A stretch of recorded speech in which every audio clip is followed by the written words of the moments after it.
네, 다음은 국내 드론 산업의 기술 발전 동향을 발표하실 항공안전기술원의 강현호 팀장님을 모시도록 하겠습니다. 모두 박수로 맞아주시기 바랍니다.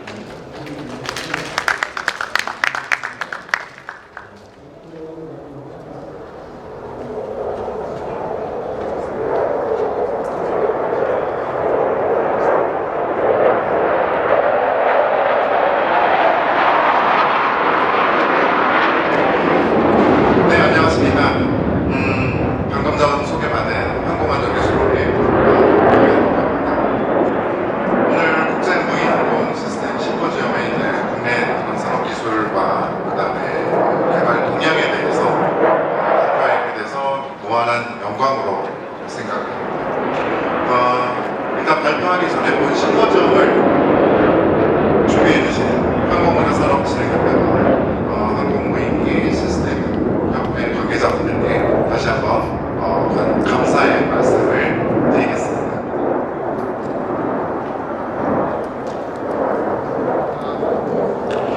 네, 제가 오늘 발표드릴 주제는 국내의 드론 산업에 대한 기술과 그 개발 동향에 대해서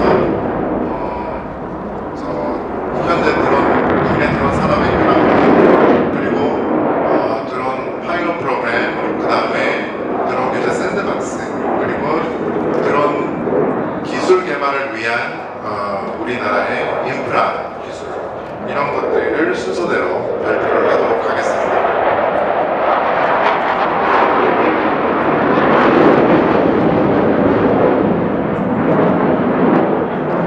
네, 아까 기조연설에서도 잠깐 말씀을 드렸던 것으로 알고 있습니다. 현재 우리나라 전 세계의 드론 시장은 과거에는 국수교주의 사업으로 있다가 요 근래에 들어서 취미용과 촬영용 그 중심 시장의 그런 안정기를 거치게 되고, 지금 현재에는 여러 가지 활용 분야들, 예를 들어서 시설물 점검이라든지 아니면 농업이라든지 아니면 경찰에서 활용하는 그런 재난 재해용 이런 드론 등으로 이제 많이 확산되고 있는 것을 여러분들은 지금 현재 느끼시고 계실 겁니다. 보시는 바와 같이 이제 드론 활용 시장도 2016년 이후에 이제 급속히 확대가 되고 있습니다. 2019년 국토교통부 자료에 따르면 드론 신고 대수는 약 84%가 증가를 하고 있고요. 그 다음에 사용자 업체는 46%. 그런데 특이한 점이 하나가 있습니다. 자격 취득 관련해가지고는 270%의 증가율을 지금 현재 보이고 있습니다. 드론을 활용한 이 현재 우리나라의 운영 시장 같은 경우에는 우리가 이제 지금 보시는 바와 같이 생각지도 못하는 정도로 이렇게 확대해 나가고 그 다음에 증가되고 있는 게 현재 추세입니다. 아마 지금 이 자리에 계신 분들도 드론 자격증을 아마 가지고 계신 분들도 많이 계시고, 그 다음에 드론에 대해서 연구하는 분들도 많이 계실 텐데요. 근데 채 한 3, 4년 전만 해도 이런 부분들이 우리 머릿속에 상상이 됐었을지에 대한 부분들은 우리가 지금 현재의 지금 발표하고 있는 내용, 이런 심포지엄 내용을 봤을 때 좀 생각해 볼 만한 문제라고 생각합니다.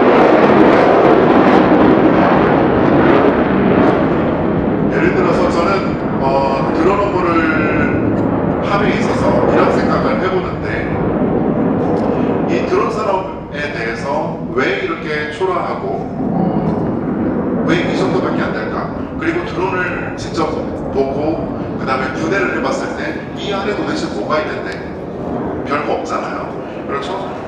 그런데 그런 부분들의 단편적인 것들만 생각하는 것을 벗어나서 우리가 어렸을 때 영화를 보던 예를 들어서 제5원소 같은 영화를 봤을 때 이제 모든 이동체들이 날아다니고 그 다음에 사람들이 타고 그 다음에 내가 핸들을 잡지를 않아도 스스로 작동을 하는 그런 무인 이동체가 시대가 곧 다가와 올 것이고 어느 시점에서는 다가와 오겠죠. 그런데 드론이 그런 시대를 가기 위한 하나의 발판이 아닐까 이렇게 생각을 해봅니다. 그래서 지금 현재 우리는 그런 세계로 가기 위한 첫 발판을 내딛고 있는 것이라 생각되고, 드론이 아니라 무인 이동체가 비행하는 데에 필요한 충돌 회피 기술, 그리고 응급 상황 대처, 그리고 경로 탐색 기능, 그리고 자동 비행 기능 등이 지금 현재 활발하게 연구가 되어지고 있습니다. 제가 보고드릴 내용은 이런 부분들에 대한 기술 발전 동향입니다.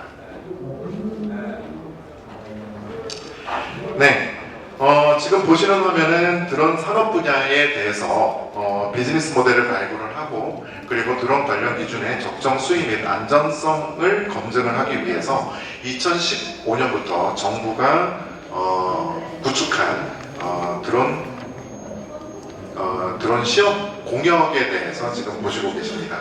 지금 현재 우리나라는 10개의 테스트베드를 갖추고 있으면서 이 10개의 테스트베드 안에는 24개의 사업자 컨소시엄이 물품 수송, 그리고 모니터링, 통신망 활용, 그리고 촬영 등의 각자의 사업 목표를 이루기 위해서 지금 현재 테스트베드에서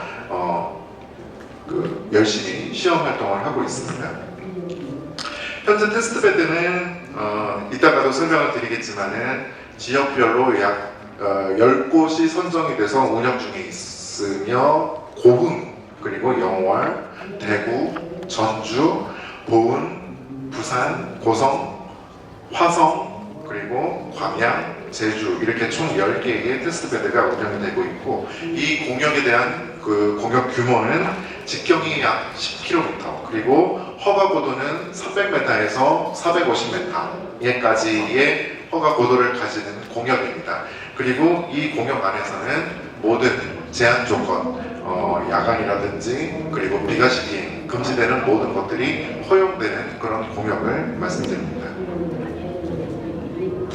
지금 그 10개 공역에서 이루어지고 있는 시험 현황을 보시고 계십니다. 시험 현황은 정리를 해보면 약 14가지 정도의 이제 시험을 거치고 있는데, 야간 비행이나 비가시 비행은 물론이고, 고고도 비행, 그리고 자동 비행, 그 다음에 FPV, 그 다음에 충돌 테스트, 탐지 회피 기능 등의 각종 안전성 테스트를 이 공역에서 지금 현재 수행을 하고 있습니다.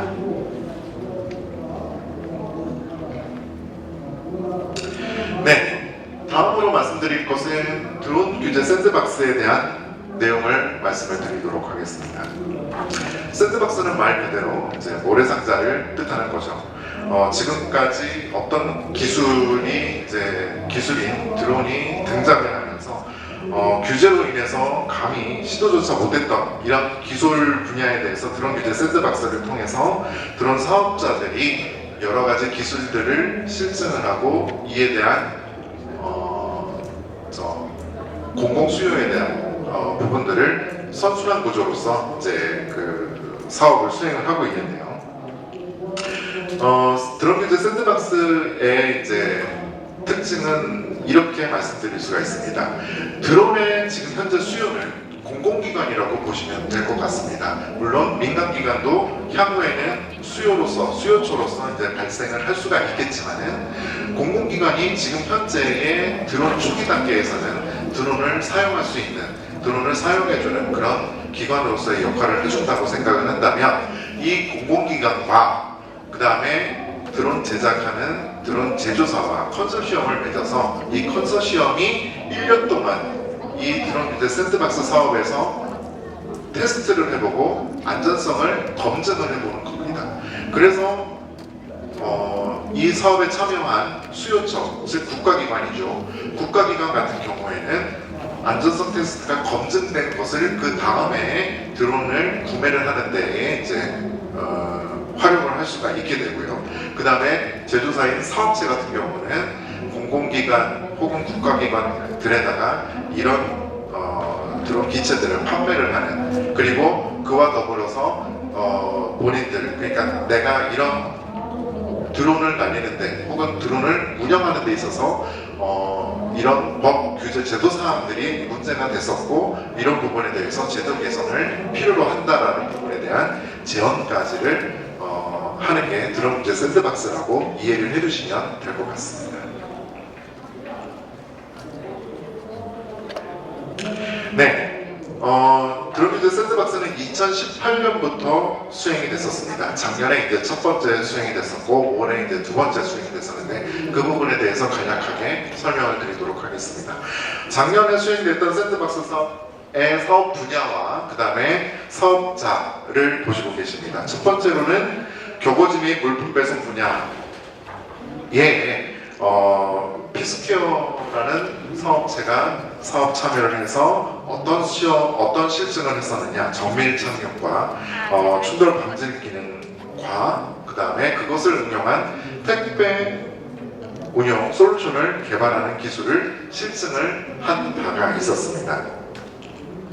네, 두 번째로는 재난재해 및 수색구조 분야의 이제 3S 테크가 이제 2km의 고고도 상공의 이제 고고도 기상과 미세먼지 측정에 대해서 활용 체계를 개발하고 그 다음에 실증하는 그런 분야가 있었고요.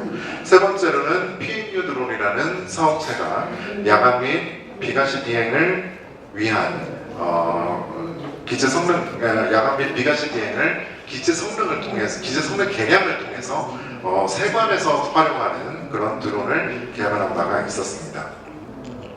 그다음에 시설물 점검 분야에서 이제 LG U+가 참여를 해서 한국가스공사의 이제 그 천연가스 배관망을 AI 기술을 활용을 해서 점검하는 그런 분야가 있었고요.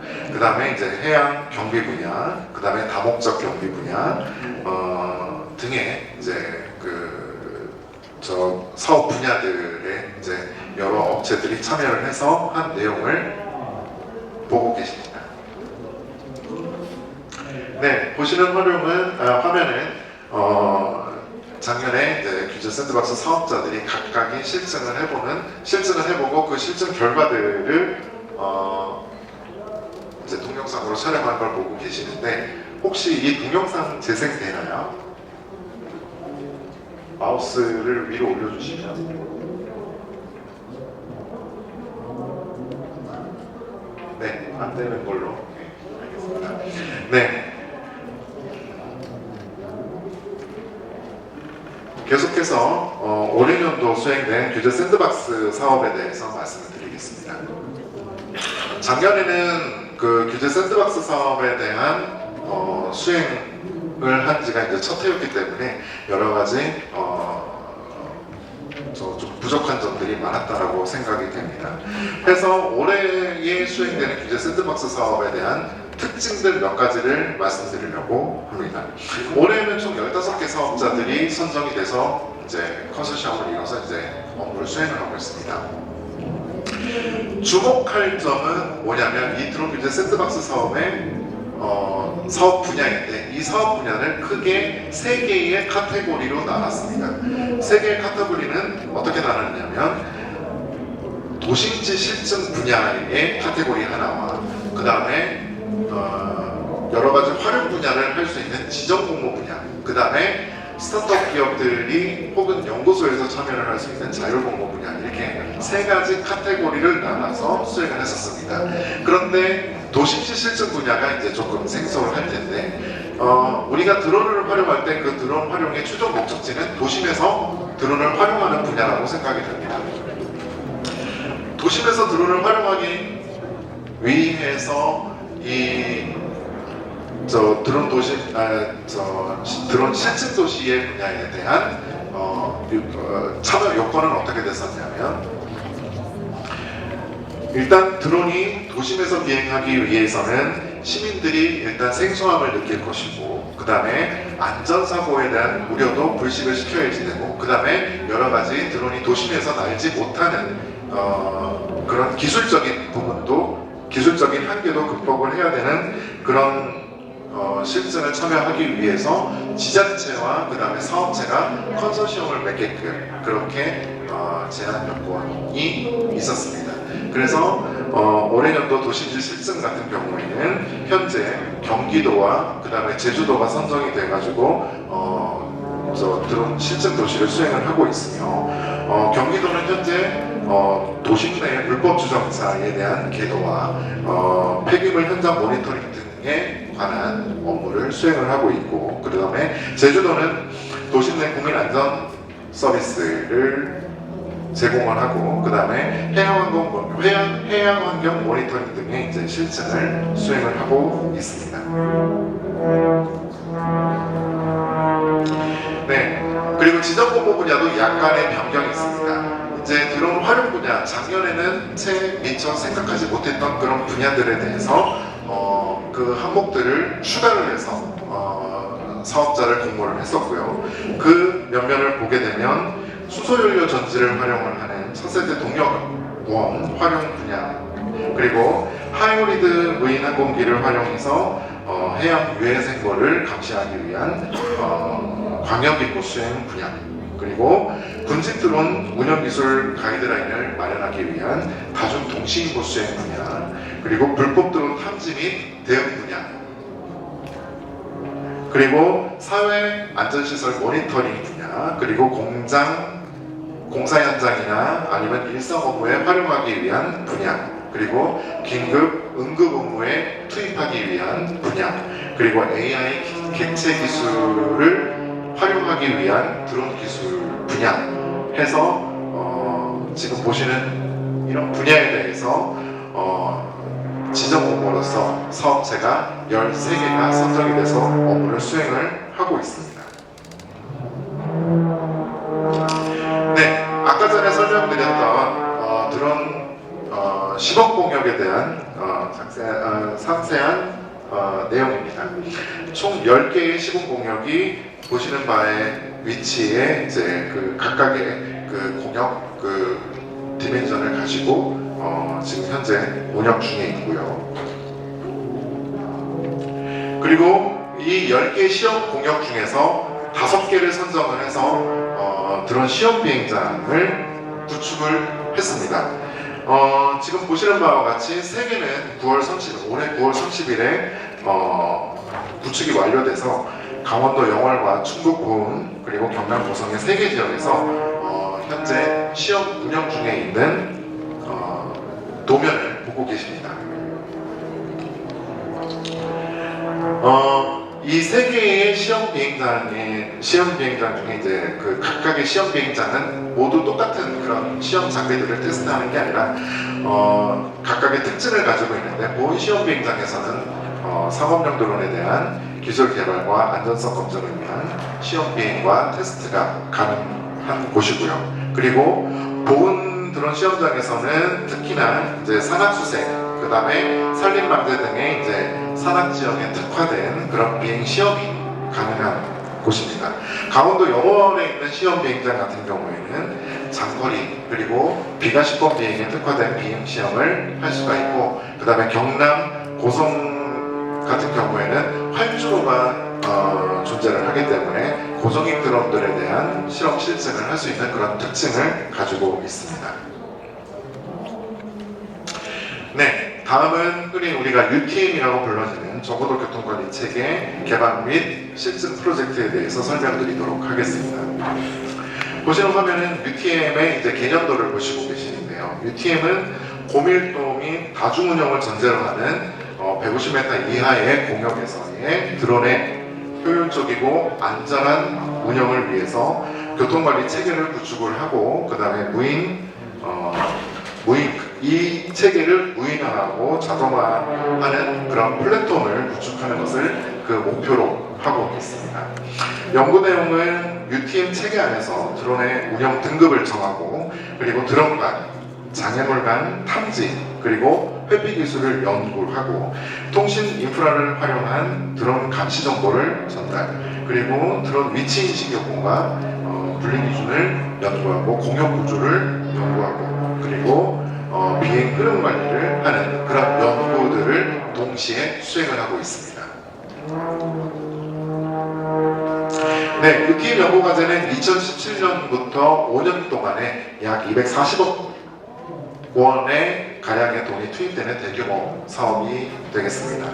금년은 3차년도에 이제 해당이 되고요. 참여 기관별로 그 해당 업무를 말씀을 드리면 항공우주연구원에서는 UTM 시스템에 대한 설계 및 구축을 담당을 하고, 그리고 항공안전기술원에서는 UTM 운영 기준과 그 다음에 그에 대한 실증을 수행하게 됩니다. 한국과학기술원은 UTM 체계에 들어가는 이런 핵심 기술에 대한 연구를 담당을 하고 있습니다. 네, UTM 시스템의 이제 기능을 보고 계시는데요. UTM 시스템은 시스템 자체에서 감시 시스템과 항적 예측, 그리고 드론별 임무 내용 등의 그런 정보와 외부의 시스템들, 즉 드론 등록 정보, 그리고 기상청의 기상 정보, 그리고 관제기관의 공영 정보, 그리고 교통안전공단의 이제 자격 정보 같은 이런 곳들과의 인터페이스를 통해서 드론 조종자와 유인 항공기 등에 제공되는 그런 시스템이 되겠습니다. 네, 마지막으로 이제 드론에 관련된 특별비행 승인 제도에 대해서 말씀을 드리도록 하겠습니다. 사업용 드론에 대한 안전한 비행을 위해서 항공안전법 개정을 17년 11월에 개정을 통해서 안전기준을 충족하는 경우에는 야간 비행과 비가시 비행을 가능하도록 이제 특별비행 승인제를 도입을 했었습니다. 아시는 분들은 많이 계시겠지만은 평창올림픽 폐막식의 이제 드론쇼, 그리고 광화문 송화봉성 등에 이르기까지 지금까지 약 200회 정도의 특별비행 승인을 내준 바가 있는데, 이런 특별비행 승인 같은 제도를 통해서 드론의 새로운 기술 발전과 그리고 새로이 개발되는 그런 기체에 대해서 드론이 빨리 적용을 하고, 그 다음에 드론 사업에 대한 창의와 혁신을 적극적으로 수용하게 되는 그런 규제 완화 사례가 되고 있는 사례를 보고 계십니다. 네, 지금까지 이제 지금 우리나라의 국내에서 이루어지고 있는 국내의 이제 드론 산업에 대한 동향과 그 다음에 실제로 수행되고 있는 실증 사업들이 어떤 것들이 있는지를 살펴봤습니다. 네, 지금까지 경청해 주셔서 감사합니다. 네, 국내 무인 항공기 시스템 시장 동향 및 기술 발전 방향에 대해서 좋은 말씀 감사합니다.